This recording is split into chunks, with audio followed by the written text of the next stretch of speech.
warahmatullahi wabarakatuh. Hai semuanya, baik saya akan mempresentasikan tugas mata kuliah strategi dan metode pembelajaran.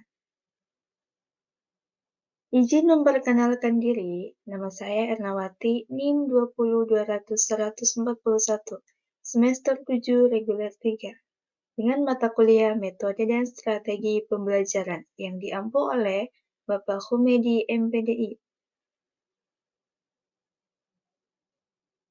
Baik, di sini saya akan menjelaskan tentang strategi memotivasi siswa untuk belajar.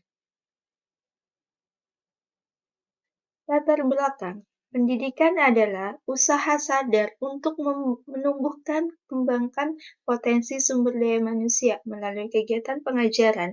Salah satu faktor dari dalam diri yang menentukan berhasil tidaknya dalam proses belajar adalah yaitu motivasi belajar. Dalam sebuah kegiatan belajar, memotivasi merupakan keseluruhan daya penggerak di dalam diri yang menimbulkan kegiatan belajar yang menjamin kelangsungan dari kegiatan belajar, yaitu dengan adanya motivasi belajar, sebuah faktor psikis yang bersifat non-intelektual.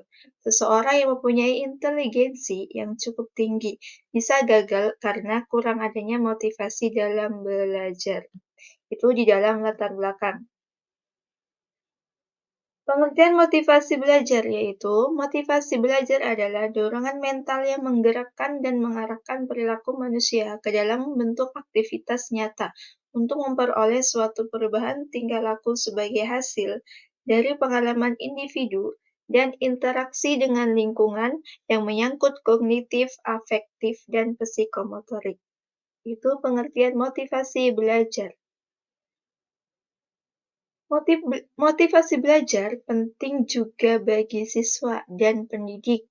Pentingnya buat siswa itu adalah menyadarkan kedudukan pada awal belajar, proses, dan hasil belajar, menginformasikan tentang kekuatan usaha belajar yang dibandingkan dengan teman sebaya, mengarahkan kegiatan belajar, membesarkan semangat belajar, menyadarkan tentang adanya perjalanan belajar dan kemudian bekerja.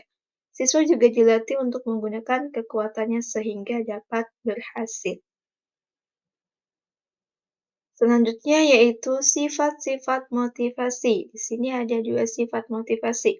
Yang pertama yaitu intrinsik, yang dimana motivasi ini timbul dari diri sendiri dan tidak dipengaruhi oleh sesuatu yang di luar dirinya. Karena dalam setiap diri individu sudah ada dorongan untuk melakukan sesuatu. Itu adalah motivasi intrinsik. Yang kedua yaitu motivasi ekstrinsik, yang dimana motivasi ini timbul dalam diri seseorang karena ada pengaruh dari rangsangan di luar perbuatan yang dilakukannya. Itu adalah sifat-sifat motivasi. Selanjutnya yaitu faktor-faktor yang mempengaruhi motivasi belajar. Yang pertama, cita-cita atau aspirasi. Yang kedua, kemampuan belajar. Yang ketiga, kondisi siswa. Yang keempat, kondisi lingkungan. Yang kelima, unsur-unsur dinamis dalam belajar. Yang terakhir yaitu upaya di mana guru membelajarkan siswa. Itu adalah faktor-faktor yang mempengaruhi motivasi belajar siswa. Selanjutnya yaitu prinsip motivasi dalam belajar. Yang pertama, motivasi sebagai dasar penggerak yang mendorong aktivitas belajar. Yang kedua, motivasi intrinsik lebih utama daripada motivasi ekstrinsik dalam belajar. Yang tadi sudah saya jelaskan dalam sifat-sifat motivasi. Yang ketiga yaitu motivasi berupa pujian lebih baik daripada hukuman. Itu adalah prinsip motivasi dalam belajar. Yang selanjutnya yaitu fungsi motivasi dalam belajar.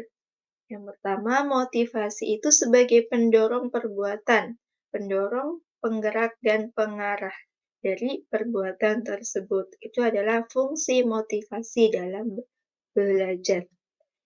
Yang terakhir yaitu kesimpulan, yang dimana motivasi ini mempunyai peranan penting dalam proses belajar mengajar antara seorang guru dan siswanya. Kemudian di dalam motivasi belajar ini, setiap individu bisa dijadikan kita harus mengetahui arti motivasi itu sendiri. Kenapa? Karena agar melaksanakan ke dalam kehidupan kita itu menjadi lebih dibutuhkan untuk membangkitkan agar siswa itu termotivasi. Dan ada juga banyak-banyak faktor yang mempengaruhi prestasi siswa dan dapat berasal dari diri yang antara lain yaitu motivasi belajar, ada juga faktor dari luar diri yang dapat mempengaruhi prestasi belajar, antaranya itu metode pembelajaran dan faktor lingkungan. Mungkin itu saja materi yang dapat saya sampaikan. Terima kasih atas wabillahi taufiq wal hidayah. Wassalamualaikum warahmatullahi wabarakatuh.